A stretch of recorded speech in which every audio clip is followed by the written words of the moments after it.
నటనాలయంగా ఈ లోకమంతా భ్రమలోన బ్రతకుదురా, అలలాంటిదేగా కలలాంటిదేగా ఇలలోని సిరి సంపద. ఈ లోకమంతా గతించిపోగా మన ఆశలన్నీ అడియాశలేగా. ఒకరోజు అందర్నీ వదలాలి, ఆ రోజు ఒంటరిగా వెళ్ళాలి. ఒకరోజు అందర్నీ వదలాలి, ఇక ఆ రోజు ఒంటరిగా వెళ్ళాలి. నటనాలయంగా ఈ లోకమంతా భ్రమలోన బ్రతకుదురా. దేవుడే అర్థమైతే సమస్తము వ్యర్థమవుతుందా అన్న అంశంలో మొదటి భాగంగా సొలొమోను మహాజ్ఞాని, అతని నోటి నుండి దైవ వాక్కు, ఆ వాక్కులో ఉన్న పరమార్థం మనం గ్రహించాం. వ్యర్థము వ్యర్థము సమస్తము వ్యర్థము అని అంటున్నాడు అంటే ఆయనకు దేవుడు అర్థమయ్యాడు గనుక సమస్తము వ్యర్థమైందని మొదటి భాగంలో మనం నేర్చుకున్నాం. దేవుడు అర్థమైతే ఈ లోకం మనకు వ్యర్థమవుతుంది. ఒకవేళ ఈ లోకం అర్థమైంది అనుకుంటే దేవుడు అర్థమవ్వడం చాలా కష్టమవుతుంది. అందుకే సొలొమోను గారు మానవుల జీవితాలందరిని గురించి ఆలోచిస్తూ దానంతటికి మూలమైన దేవుని గూర్చి ఆలోచించి ఈ సమాజానికి కొరకు ఆయన స్టేట్మెంట్ ఇచ్చినదే వ్యర్థం. ఆయన వ్యర్థము అనడానికి మూల కారణం దేవుడు అర్థమయ్యాడు కనుక. ఇలా బైబిల్లో దేవుడు అర్థమైన వారి బ్రతుకు విధానాలను మనం బైబిల్ నందు చూడగలిగితే దేవుణ్ణి భూమి మీద ఎందరో అర్థం చేసుకున్నారు. అర్థం చేసుకొని ఆయన కొరకు జీవితాలను అంకితం చేశారు. ఆయన అర్థం చేసుకున్న వారు ఎలా ఉంటారో, ఆయన అర్థం చేసుకున్న వారు ఎలా బ్రతుకుతారో, ఆయన మనసును తెలుసుకున్న వారు ఎలా ఉంటారో అన్న సంగతులను బైబిల్ నందు మనం పరిశీలించగలిగితే మొదటిగా హెబ్రీయులకు రాసిన పత్రిక 11వ అధ్యాయము, హెబ్రీయులకు రాసిన పత్రిక 11వ అధ్యాయము 24వ వచనాన్ని మనం చూడగలిగితే, హెబ్రీ పత్రిక 11వ అధ్యాయము 24వ వచనములో మోషే పెద్దవాడైనప్పుడు, మోషే 430 సంవత్సరాల బానిసత్వంలో మగ్గుతున్న ఆనాటి జనాంగాన్ని విడిపించడానికి పుట్టినవాడే మోషే. మోషే పెద్దవాడైనప్పుడు ఆయన పుట్టిన తదనంతరం పెరిగింది మాత్రం ఫరో కుమార్తె ఒడిలో. ఫరో కుమార్తె ఒడిలో రాజభోగాన్ని అనుభవిస్తూ పెరిగిన మోషే ఏమంటున్నాడు చూడండి. మోషే పెద్దవాడైనప్పుడు విశ్వాసమును బట్టి ఐగుప్తు ధనము కంటే క్రీస్తు విషయమైన నింద గొప్ప భాగ్యమని ఎంచుకొనెను. మోషే ఐగుప్తు ధనము కంటే క్రీస్తు విషయమైన నింద గొప్ప భాగ్యమని ఎంచుకుంటున్నాడు. పెంచిన తల్లి నేను కావాలా, ఇశ్రాయేలు జనాంగం కావాలా? ఇశ్రాయేలు జనాంగం వారు బానిసలు, వారి దగ్గరే ఉంది.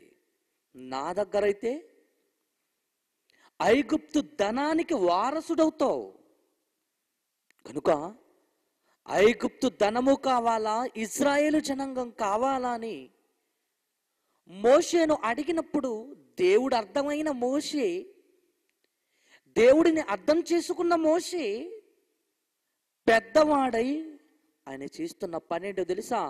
ఐగుప్తు ధనము కంటే క్రీస్తు విషయమైన నింద గొప్ప భాగ్యమని ఎంచుకున్నాడు. ధనాన్ని పక్కకు పెట్టేశాడు.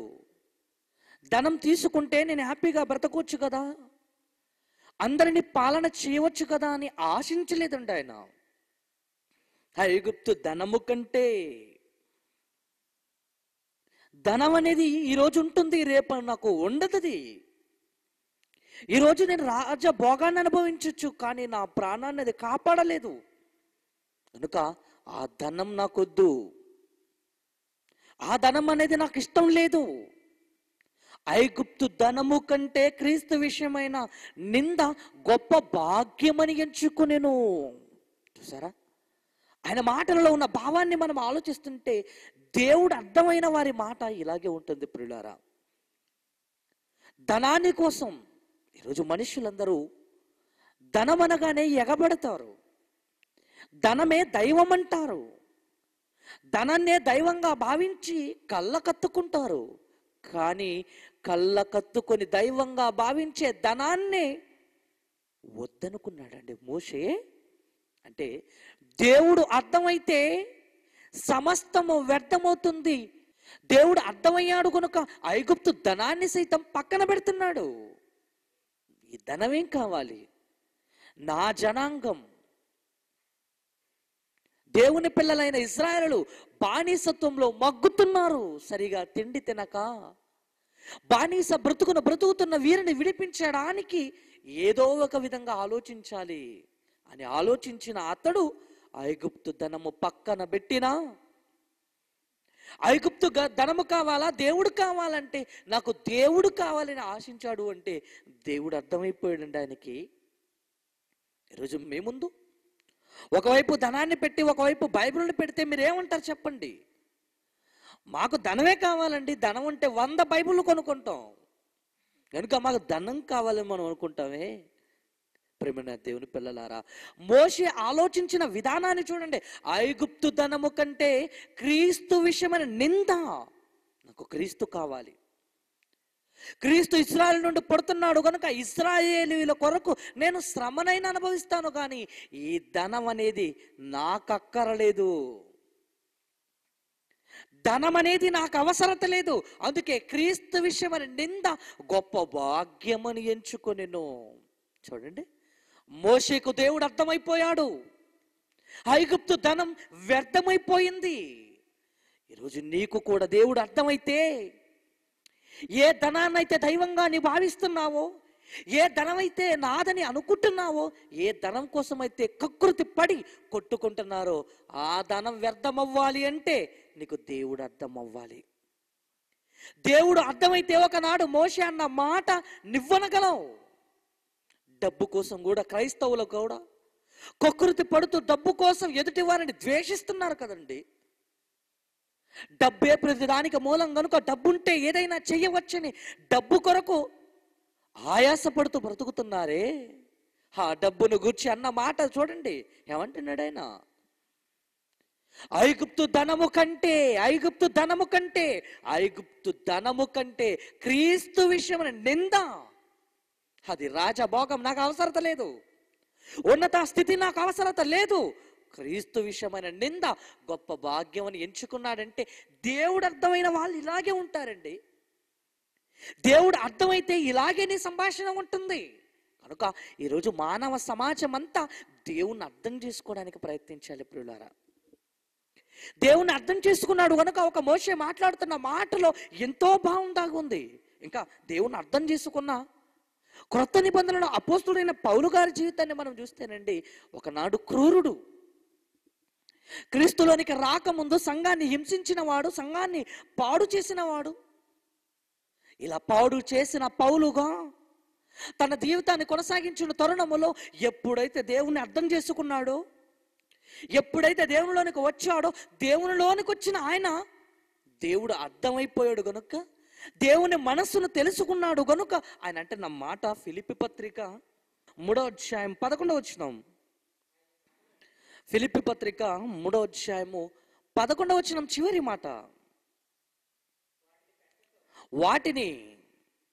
వాటిని పెంటతో సమానముగా ఎంచుకొనెను. తనకు కలిగినది యావత్తును ఏం చేశాడట? పెంటతో సమానముగా ఎంచుకున్నాడు. ఎవరు? ఒకనాడు క్రైస్తవులంటే పడని, క్రూరాతి క్రూరంగా హింసించిన సౌలు, ఆ సౌలుకి ఎప్పుడైతే యేసుక్రీస్తు కనబడ్డాడో, కనబడిన తదనంతరం దేవుణ్ణి అర్థం చేసుకోవడానికి ప్రయత్నించాడు. ఏంటి నా బ్రతుకు, ఎంతమందిని రక్తసిక్తమయ్యేటట్టు చంపేస్తున్నానే, బ్రతుకు అనే దాని విలువ తెలియాలి, బ్రతుకిచ్చింది ఎవరో తెలుసుకోవాలి. తెలుసుకోవాలనుకున్నాడు, తెలియజేశాడు. తెలుసుకున్న తదనంతరం దేవుడు అర్థమైపోయాడు కనుక అతనికున్న ఆస్తిని కూడా, అతను సంపాదించిన దానిని కూడా ఏమంటున్నాడంటే పెంటతో సమానముగా ఎంచుకున్నాను. పెంట దేనికి పనికొస్తుంది చెప్పండి? ఇదిగో నాకున్నదంతయు పెంటతో సమానముగా ఎంచుకొనుచున్నాను. నాకొకే ఒక గోల్ ఉంది ఇప్పుడు. ఏంటి? బ్రతుకుట క్రీస్తే, చావైతే లాభం. అదండి, చావుకు కూడా భయపడకుండా ప్రాణాన్ని త్యాగం చేసే వీరుడండి అపోస్తుడైన పౌలు గారు. నాకు దేవుడు అర్థమైపోయాడు కనుక నాకెందుకు ఈ ఆస్తి, నాకెందుకు ఈ ధనం అంటే, దేవుడు అర్థమైతే సమస్తం వ్యర్థమవుతుంది. అందుకే పెంటతో సమానముగా ఎంచుకున్నాడు. నాకు ఎన్ని ఉన్నా నన్ను రక్షించలేవు కానీ నన్ను రక్షించింది ఒక్క యేసుక్రీస్తు ప్రభుల వారే. ఆ యేసుక్రీస్తును నమ్మకున్నా మనమే ఈ తరములో రక్షించాలనే ఉద్దేశంతో అన్ని పక్కన పెట్టి స్వార్థ పనిలో నలగగొట్టబడుతున్నాడండి ఆయన. ఎందుకు నలగగొట్టబడుతున్నాడు? ఎందుకు కొరడా దెబ్బలు తింటున్నాడు? ఎందుకు రాళ్ల దెబ్బలు తింటున్నాడు? ఎందుకు హింసింపబడుతున్నాడు? ఎందుకు సహిస్తున్నాడు? ఏమండి, ఆయనకు తగిలిన గాయాలు, ఆయనకు తగిలిన దెబ్బలు బైబిల్ నుండి ఆలోచిస్తుంటే అమోఘంగా ఉన్నాయి కదండి. అంతగా ఎందుకు అనుభవించాడు ఆయన? ఎందుకు అనుభవించవలసిన అవసరం వచ్చిందో? ఆయన అన్న మాట ఏంటి తెలుసా? నేను క్రీస్తును పోలి నడుచుకున్న ప్రకారము మీరును నన్ను పోలి నడుచుకున్నాడు అంటున్నాడంటే ఎలా బ్రతకాలనుకున్నాడో తెలుసా? బ్రతికితే యేసులా బ్రతకాలనుకున్నాడంట ఆయన. బ్రతికితే నా బ్రతుకును క్రీస్తు లా చూపించాలనుకున్నాడండి. నేనే క్రీస్తై ఈ సమాజానికి కనబడాలనుకున్నాడు. అంటే దేవుడు అర్థమైతే చూడండి, దేవుడు అర్థమైతే సమస్తము మనకు వ్యర్థమవుతుందండి. మొట్టమొదట మన జీవితంలో అర్థం చేసుకోవాల్సింది దేవుణ్ణండి. దేవుణ్ణి అర్థం చేసుకుంటే నీకు సమస్తం వ్యర్థమవుతుంది. అందుకే దేవునికి మొట్టమొదటి స్థానం ఇవ్వండి. దేవునికి ప్రప్రదమైన స్థానం దేవునికి మీ హృదయాల్లో చోటునివ్వండి. అందుకే యేసు అన్నాడు ఏంటి తెలుసా? నాకంటే ఎక్కువగా తన భార్యనైనను తన పిల్లలనైనను ప్రేమించువాడు నాకు పాత్రుడు కాడు. అంటే ఎక్కువగా ఎవరిని ప్రేమించాలో తెలుసా? దేవుని ప్రేమించండి. అన్నిటికంటే ఎక్కువగా ఎవరికి నీ ప్రథమ స్థానం ఇవ్వాలో తెలుసా? దేవునికి ఇవ్వండి. ఏ పనినైనా పక్కన పెట్టండి, మొదట దేవునికి ఇచ్చేయండి. దేవుని కంటే ఏది ప్రాముఖ్యం కాదే? దేవుని కంటే ఏది మనకు ముఖ్యం కాదే? ఏదైనా దేవుడి తర్వాతనే ఉండాలి. ఎవరైనా, నీ చెల్లైనా, నీ తల్లైనా, నీ తండ్రైనా దేవుడు తర్వాతనే ఉండాలి. దేవుడు అర్థమైతే, దేవుడే నీకు అర్థమైతే సమస్తాన్ని పక్కన పెడతావు. కనుక దేవుడు అర్థమయ్యాడండి అపోస్తుడైన పౌలు గారికి. దేవుడు అర్థమయ్యాడు కనుక ఆయన అంటున్న మాట, సమస్తమును పెంటతో సమానముగా ఎంచుకొనిచున్నాను. పెంటది అంటే ఆస్తులను చూసినప్పుడు కానీ, తనకున్నదంతా చూసినప్పుడు కానీ ఆయనకు గుర్తుకొస్తున్నది ఏంటి తెలుసా? పెంటది. అందుకేనండి సరిగా తిండి లేక, సరిగా బట్ట లేక, సరిగా నిద్ర లేక సువార్తను పట్టుకొని అనేకులకు ప్రకటించాలనే భారము కలిగిన వాడి అనేకులకు సువార్తను ప్రకటించడంలో హింసలు, బాధలు, ఎన్నో నిందలు అనుభవించాడండి. ఎందుకో తెలుసండి? దేవుడు అర్థమయ్యాడండి ఆయన జీవితానికి. దేవుని అర్థం చేసుకున్నాడండి, దేవుని వశం చేసుకున్నాడండి. దేవుడు అర్థమయ్యాడు కనుక ఒంటి మీద గాయపడుతున్నా, ఒంటి మీద కొరడా దెబ్బ పడుతున్నా భరించాడు. కారణం ఎందుకు భరిస్తున్నాడు అనుకుంటున్నారు? తిరిగి కొట్టలేడా, ఎదిరించలేడా? ఆ సత్తా పౌలు గారికి ఉంది. అది వెన్నుతో పెట్టిన విద్య. ఎదిరించే సత్తా ఉంది, కొట్టే సత్తా ఉంది. అన్ని ఉన్న ఒక సాధు జంతువుల తన్ను తాను ఎందుకు తగ్గించుకుంటున్నాడు తెలుసా?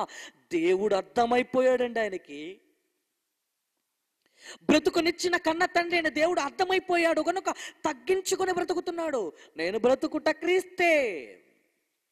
బ్రతకడం, నా ఒంట్లో ప్రాణం ఉన్నంత వరకు క్రీస్తు కొరకు బ్రతుకుతాను. అది చేస్తే కూడా నాకు లాభమే, చావు కూడా నాకు లాభం అనుకునే మనిషి ఎవడున్నాడు చెప్పండి?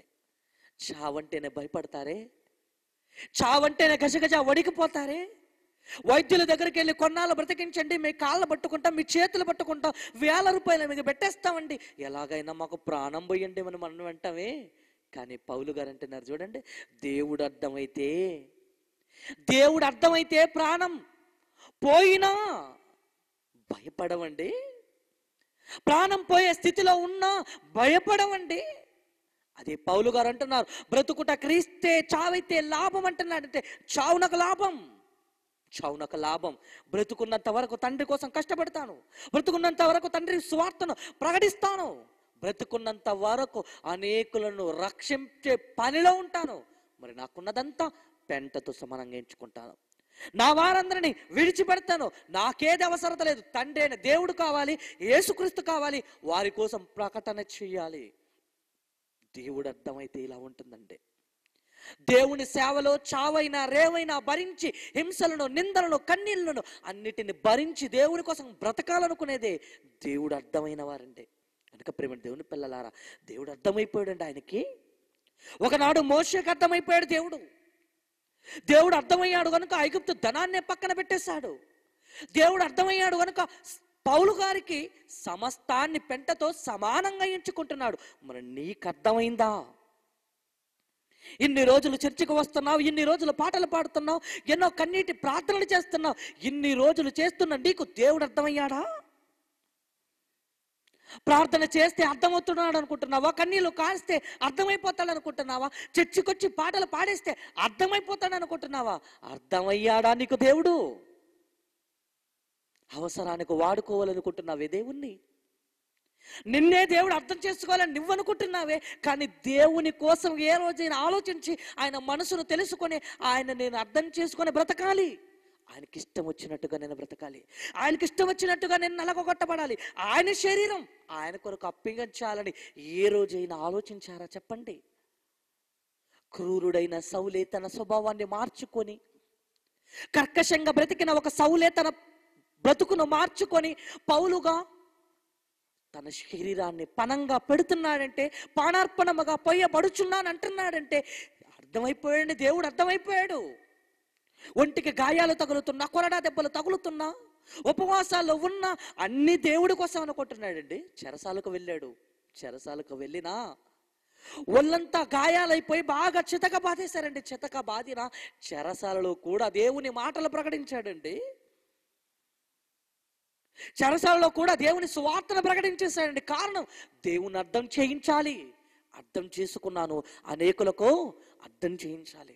నేను వెలిగాను, నాతో పాటు అనేకులను వెలిగించాలి. వెలిగించడానికి నేను కరిగిపోవాలి. ఏమండి, క్రైస్తవులు ఎక్కువగా పట్టుకుంటున్న క్రొవ్వెత్తి గురించి మనం ఆలోచిస్తున్నాండి. ఆ క్రొవ్వెత్తి వెలుగునివ్వడానికి తన్ను తాను కరిగిపోతుంటుంది. క్రైస్తవుని జీవితం కూడా ఎలా ఉండాలి తెలుసా? ఒక క్రొవ్వెత్తిని మాదిరిగా పెట్టుకోవాలండి. వెలుగునివ్వడానికి కరిగిపోతుంది. దేవుని అర్థం చేయించడానికి నువ్వు కరిగిపోతున్నావా? దేవుని కొరకు ప్రకటించడానికి నిన్ను నీవు నలగగొట్టుకుంటున్నావా?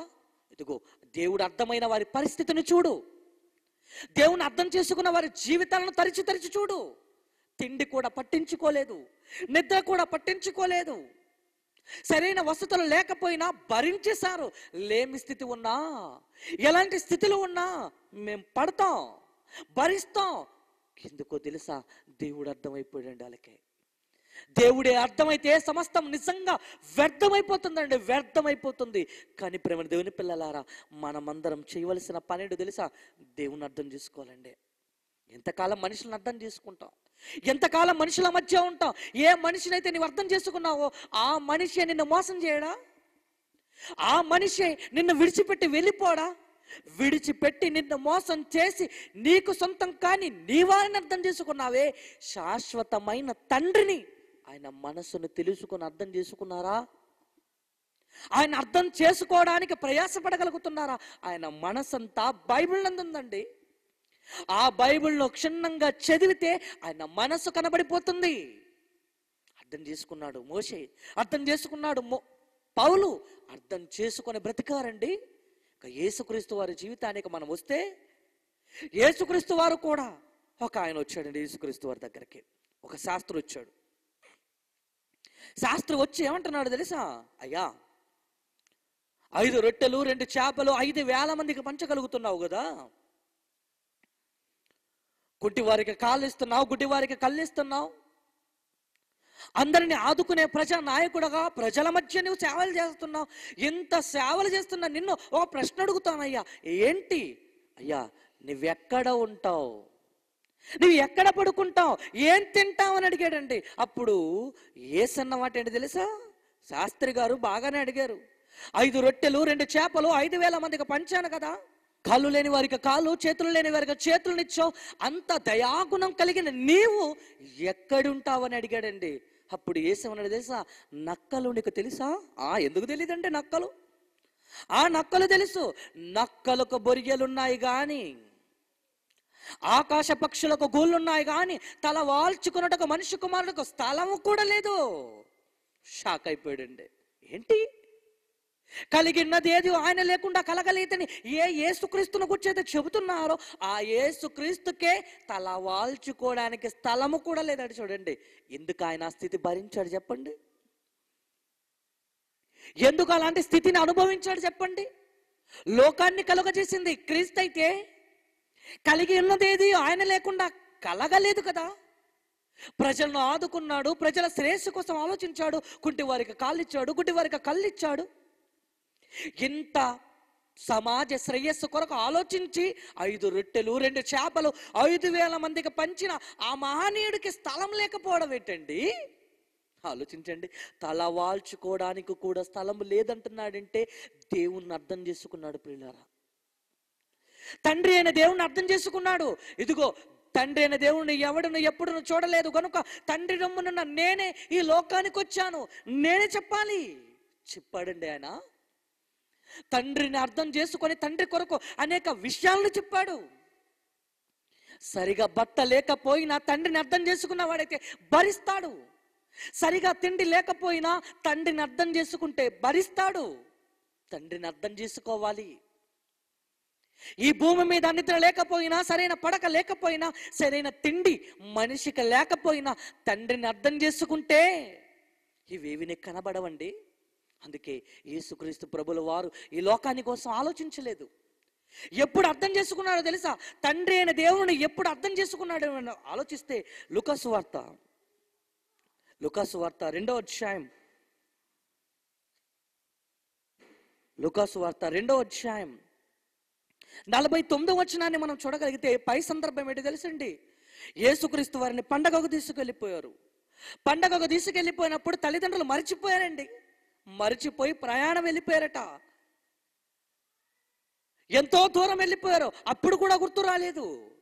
గుర్తు రాకపోతే, యేసుక్రీస్తు ప్రభుల వారు గుర్తు రాకపోతే, ఎక్కడో దూరం వెళ్ళిన తర్వాత మా చంకలో పిల్లలేడే, మా చేతిలో ఉన్న అబ్బాయి లేడే, ఎక్కడికి వెళ్ళిపోయాడని వెతకడం ఆరంభించారు. వెతకడం ఆరంభించినప్పుడు మరలా యెరూషలేమునకు వచ్చారు. యెరూషలేమునకు వచ్చినప్పుడు యేసు ఏమంటున్నారు చూడండి, లూకాసు వార్త 2వ అధ్యాయము 48, 49 వచనాలను చూడండి.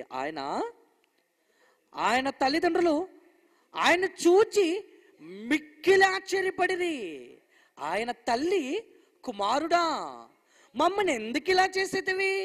ఏమండి, ఎవరు చేశారండి? జాగ్రత్తగా ఆలోచించండి.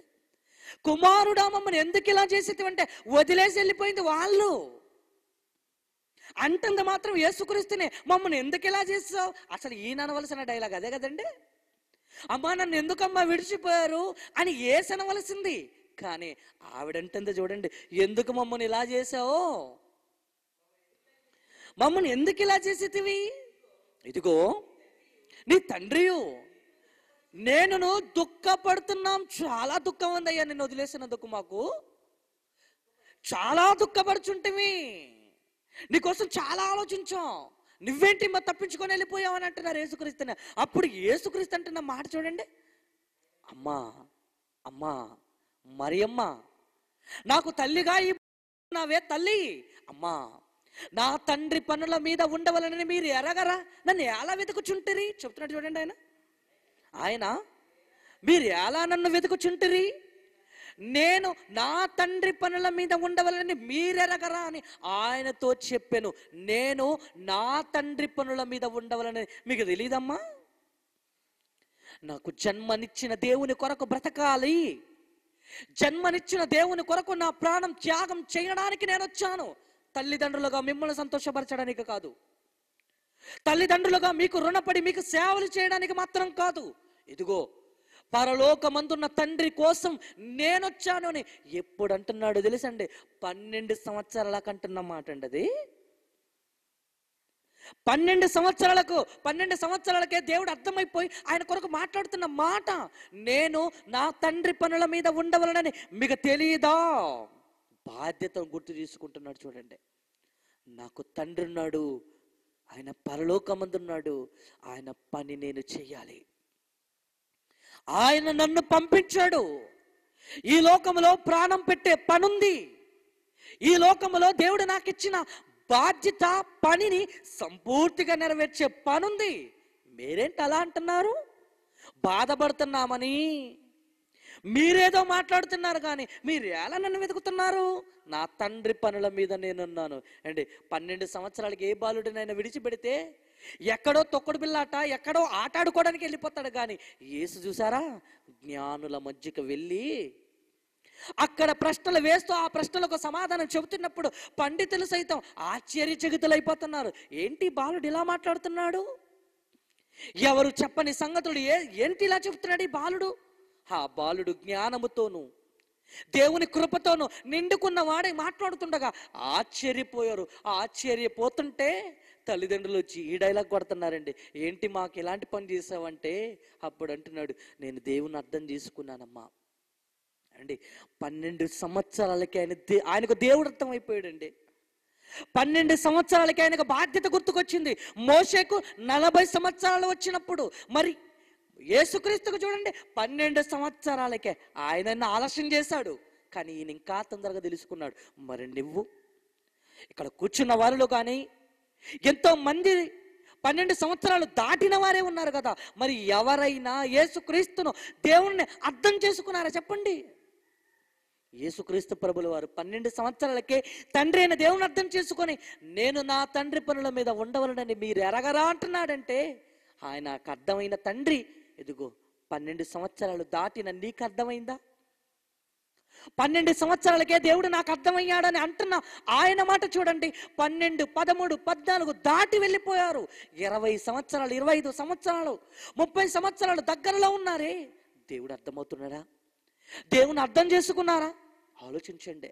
నా తండ్రి అంటూ నాకు పని ఇచ్చాడు, ఆ పనిని నేను నెరవేర్చాలని బాలుడుగా 12 సంవత్సరాలుగా మాట్లాడుతున్నాడే. ఏమండి, ఏ కుటుంబంలోనైనా కుమారుడు కానీ కుమార్తె కానీ 12 సంవత్సరాలకి ఇలాంటి మాట ఏ రోజైనా ఏ తండ్రి నోట, ఏ తండ్రి దగ్గర, ఏ తల్లి దగ్గర అయినా చెప్పిందా చెప్పండి? ఎక్కడ చెప్పడం మనం వినలేదండి. ఈరోజు టెక్నాలజీ పెరిగింది కనుక సెల్ ఫోన్లు పట్టుకొని హ్యాపీగా తిరుగుతూ టీవీలు చూసుకుంటూ సినిమాలు చూసుకుంటూ హీరోల నటిస్తున్నారే తప్ప 12 సంవత్సరాలకు వచ్చేసరికి వారి ఆకారాన్ని మనం చూడలేకపోతున్నాం, వారి స్టైల్ను మనం పట్టుకోలేకపోతున్నాం, వారి మాటలను మనం వినలేకపోతున్నాం. కానీ 12 సంవత్సరాలకు చూసారా యేసు భావన ఎలా ఉందో? 12 సంవత్సరాలకి యేసు భావన, ఆయన మాట ఎంత మాధుర్యత కలిగి ఉందో ఆలోచించండి. నా తండ్రి నా పనుల మీద ఉండవాలని మీకు తెలియదా? మీరు మర్చిపోయిన నా తండ్రిని, కానీ నేను మర్చిపోతానా? అర్థం చేసుకున్న కుమారుడిని నేను, ఈ లోకానికి ప్రాణం పెట్టడానికి వచ్చిన వాడిని నేను మర్చిపోను నా తండ్రిని. నా తండ్రి పనుల మీద నేనుండాలి. వాట్ వండర్ఫుల్ అండి. దేవుడు అర్థం చేసుకున్నాడు. దేవుని అర్థం చేసుకున్నాడు కనుక అన్నదమ్ములు ఏమన్నారు తెలుసండి? ఏంటి ఇక్కడ పెట్టుకున్నావు ఇంట్లో, వెళ్ళిపో బయటకు అన్నారు. వెళ్ళిపోయాడండి. అన్నదమ్ములు గెంటేసినా వెళ్ళిపోయి బయటకు వెళ్ళి సువార్తను ప్రకటిస్తున్నాడండి. సరిగా తిండి లేకపోయినా, బట్ట లేకపోయినా, నిద్ర లేకపోయినా తండ్రి కొరకు ప్రకటించాలనే ఆవేశం కలిగి, తండ్రి యొక్క మనసును బయలుపరచాలనే ఉద్దేశం కలిగి ప్రకటిస్తున్నాడండి. ఆయన ప్రకటిస్తున్నాడు. పడుకోవడానికి స్థలం లేదు. ఇదిగో నక్కలకు బొరియలు ఉన్నాయి, ఆకాశ పక్షులకు గూళ్ళు ఉన్నాయి, కానీ నా వాళ్ళందరూ గెంటేశారు. కానీ అందరూ గెంటేసినా నాకొక్క తండ్రి ఉన్నాడు. దేవుని అర్థం చేసుకున్నాడండి యేసుక్రీస్తు ప్రభులు వారు. దేవుని అర్థం చేసుకున్నాడు కనుక ఈ భూమి మీద ఏది ఆయన ముందు పెట్టినా వ్యర్థం అంటున్నాడు. ఏమండి, ఒకానొక సందర్భంలో యేసుక్రీస్తు మాట్లాడుతున్నప్పుడు ఆయన తల్లి, ఆయన అన్నదమ్ములు వచ్చారట. చాలా రోజులైంది కదా, పలకరిద్దాం చూద్దామని వచ్చారట. వచ్చినప్పుడు ఒకడు చూశాడు, నువ్వు యేసు తల్లిలా ఉన్నావు, యేసు తమ్ముళ్ళలా ఉన్నారు వీళ్ళందరూ అని గబా వెళ్ళి యేసుక్రీస్తు మాట్లాడుతుంటే చెప్పారట. ఏమని? ఇదిగో యేసు ప్రభువా, మీ అమ్మగారు వచ్చారు, మీ తమ్ముళ్ళు వచ్చారు అన్నప్పుడు యేసు అన్నారు ఏమన్నా తెలుసా? ఎవరు నా తల్లి, ఎవరు నా సోదరులు అంటే నిజంగా అక్కడ మర్చిపోయాడా? లేదా వారి మీద గౌరవం లేదనా? కాదు.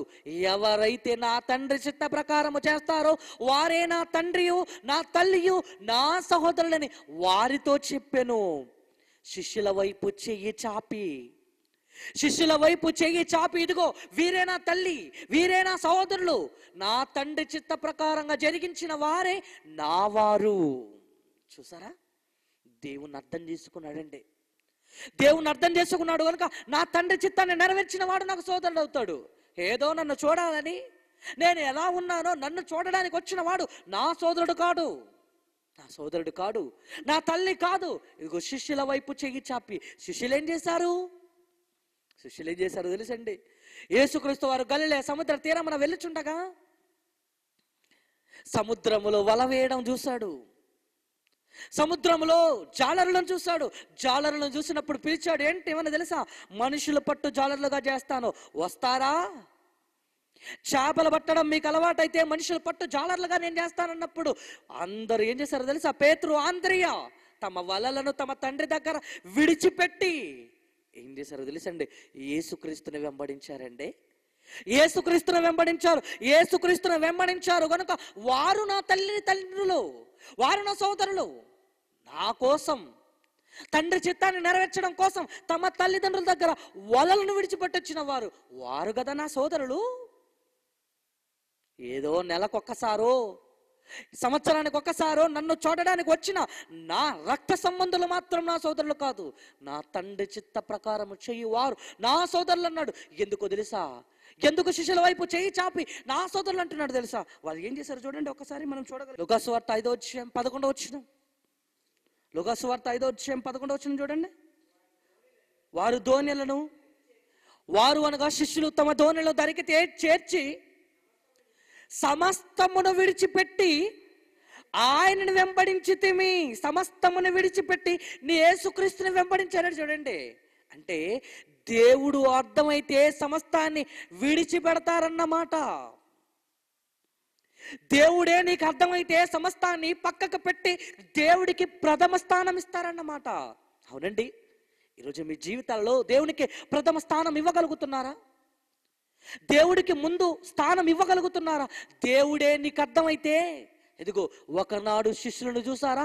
తమ దోణెలను పక్కకు పెట్టారు, వలలను పక్కకు పెట్టేశారు, తమ తండ్రుల దగ్గర వదిలేశారు. మీకు చాలా పని ఉందయ్యా, ఇన్ని రోజులు చేపలు పట్టాం కానీ ఇదిగో నా తండ్రి పనుల మీద ఉండాలి, తండ్రి చిత్తాన్ని నెరవేర్చాలి. యేసుతో తిరుగుతాం, యేసు క్రీస్తుతో అంటున్నారు, ప్రభువా మేము సమస్తాన్ని వదిలేసి వచ్చాం కదా, మేము సమస్తాన్ని విడిచిపెట్టొచ్చాం కదా అంటే యేసు ఏమంటున్నాడు తెలుసా? నిజమే, సమస్తాన్ని విడిచిపెట్టొచ్చారు గనుక తండ్రి చిత్తం మీ యందు నెరవేర్చబడుచున్నదన్నాడండి. ఇదిగో దేవుడు నీకు అర్థమైతే ఆయన చిత్తాన్ని నెరవేర్చడానికి ప్రయాసపడతావు. దేవుడు నీకు అర్థమైతే తండ్రి చిత్తాన్ని నెరవేర్చడానికి అహర్నిశలు కష్టపడతావు. ఏంటి తండ్రి చిత్తం? ఒక పాపి మారు మనసు పొందడమే నా చిత్త ప్రకారం అన్నాడు తండ్రి. ఒక పాపి మారితే పరలోకమందున తండ్రి మిగుల సంతోషిస్తానన్నాడే. ఆ తండ్రి చిత్తాన్ని, ఆ తండ్రి సంతోషాన్ని నువ్వు చూడాలనుకోవడం లేదా? ఆ తండ్రి ఇష్టాన్ని నువ్వు నెరవేర్చాలనుకోవడం లేదా? ఆ తండ్రి ఆనందాన్ని కుమారుడుగా నువ్వు చూడాలనుకోవడం లేదా? ఒక్క పాపిని కాపాడు చాలు. ఒక్క పాపిని కాపాడితే నా తండ్రి సంతోషిస్తాడు. ఆ తండ్రి సంతోషింపజేయడానికి నువ్వేం ప్రయాసపడుతున్నావు? అర్థం చేసుకున్నవాడుగా. ఏమండి, భార్య భర్తను అర్థం చేసుకుంది అనుకోండి, సంతోష పెట్టడానికి ఆలోచిస్తుంది.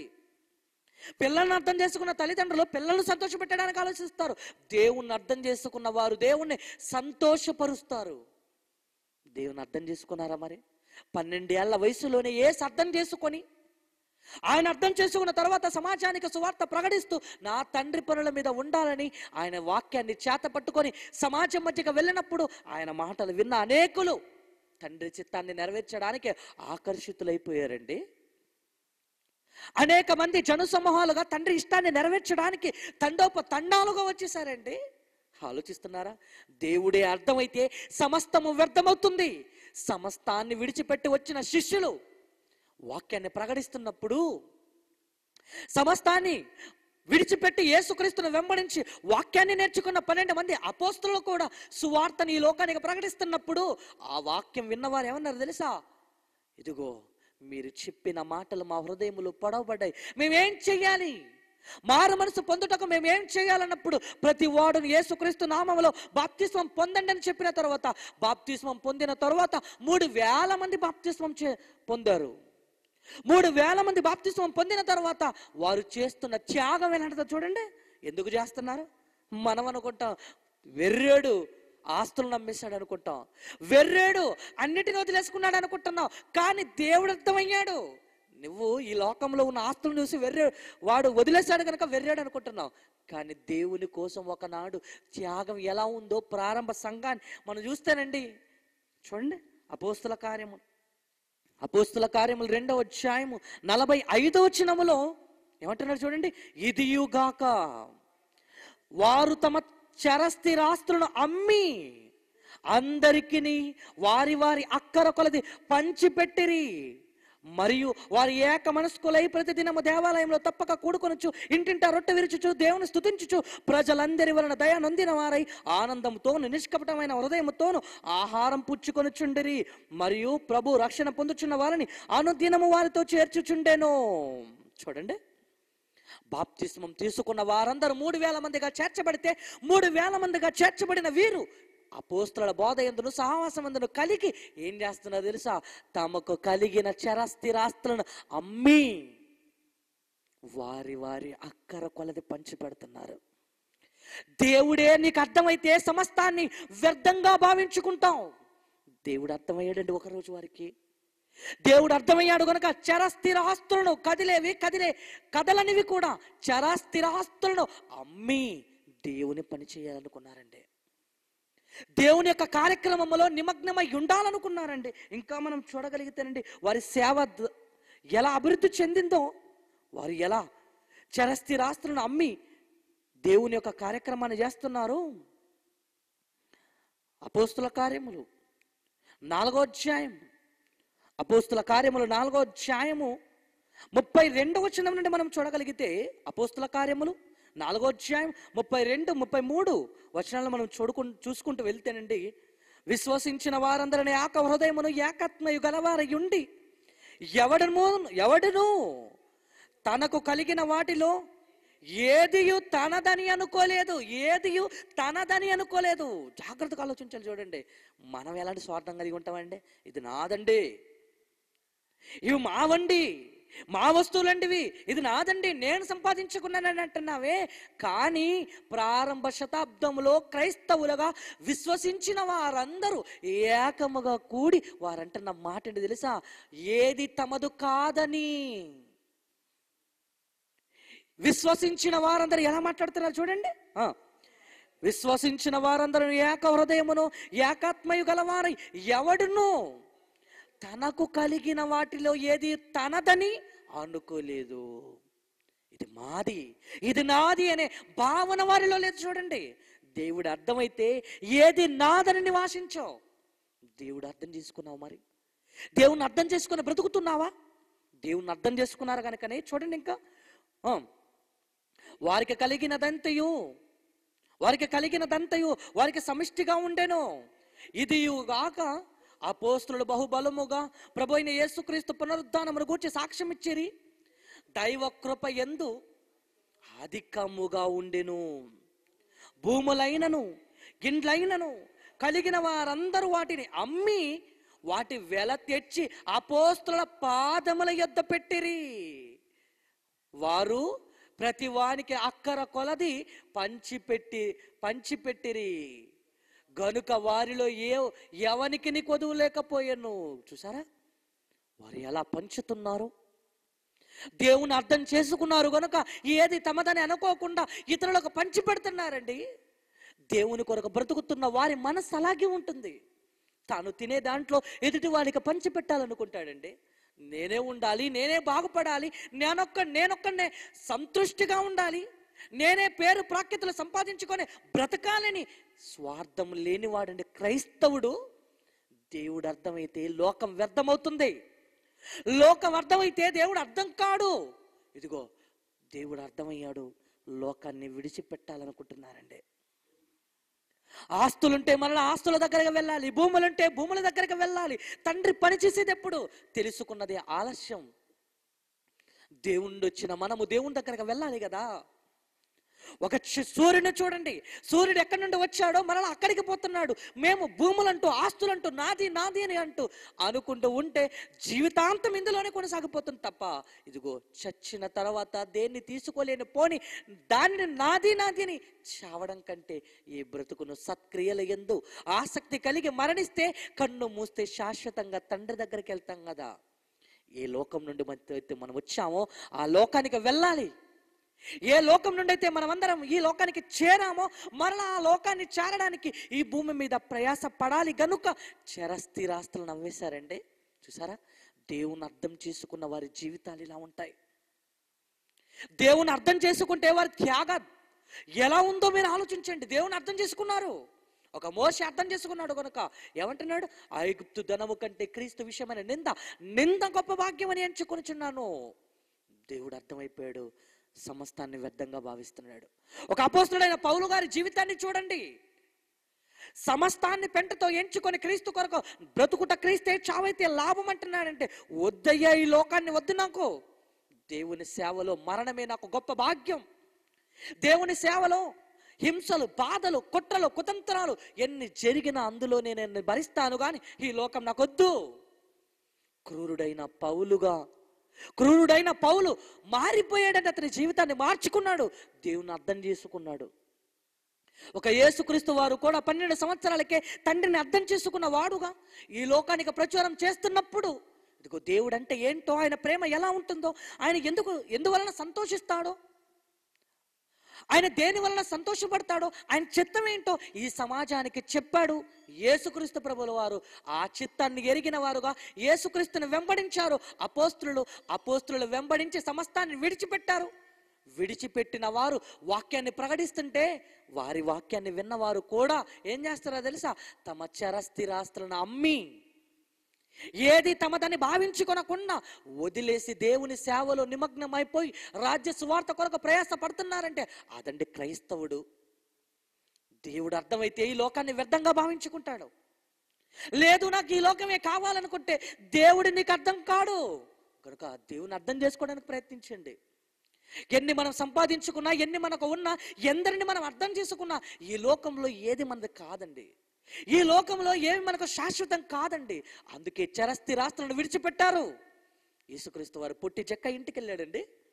పొట్టి చెక్క ఇంటికి వెళ్ళినప్పుడు యేసుక్రీస్తు వారితో అన్నమాట ఏంటి తెలుసా? ఇదిగో నేను దోచుకున్నది కొంత అయితే, నేను దోచుకున్నది 2 పాలు అయితే నేను ఇచ్చేది 4 పాలు. నేను ఇచ్చేది 4 పాలు. ఏది నాది కాదని నాకు అర్థమైంది ప్రభువా, నీ మాట నాకు అర్థమైంది. నీ మాటలో ఉన్న దయగుణం నాకు అర్థమైంది కనుక నా దగ్గర ఏది దాచుకోను ఇచ్చేస్తాను. చూడండి, దేవుడు అర్థమైతే మన బ్రతుకులు ఎలా ఉంటాయో, దేవుని అర్థం చేసుకొని బ్రతికితే మన జీవితాలు ఎలా ఉంటాయో గనక ప్రేమ దేవుని పిల్లలారా, దేవుని అర్థం చేసుకోండి. దేవుని అర్థం చేసుకుంటావనే కదా ప్రకృతినిచ్చాడు. దేవుని అర్థం చేసుకుంటావనే కదా 60-70 సంవత్సరాల యొక్క బ్రతుకు కాలాన్ని ఇచ్చాడు. ఏదో ప్రమాదములు చావాల్సిన వారివే కదా, ఏదో ఒక చోట చావాల్సిన వారివే కదా. ఎందుకు ఊపిరినిచ్చాడు, ఎందుకు జీవాన్ని ఇచ్చాడు, ఆయన అర్థం చేసుకుంటావనే కదా. అర్థం చేసుకొని ఆయన దగ్గరకు వస్తామని దినమల్లా చేతులు చేస్తున్నాడు కదా తండ్రి. జనమల్లా చేతులు చేస్తున్న ఆ తండ్రి దగ్గరికి చేరడానికి, ఆ తండ్రి మనసును తెలుసుకొని ఆయన అర్థం చేసుకోవడానికి ఎదుగో సమస్తాన్ని నష్టపరుచుకొని వ్యర్థంగా భావించుకొని తండ్రి దగ్గరకు వస్తున్నావా? నాకేంటి ఈ లోకంలో అన్నీ ఉన్నాయి, తిరగడానికి కారు ఉంది, అనుభవించడానికి అన్నీ ఉన్నాయి, రాజభోగం అనుభవిస్తున్నాను, నాకేంటి అనుకుంటున్నావా? రాజులే మారిపోయారయ్యా, రాజులే దేవుని అర్థం చేసుకున్నారయ్యా.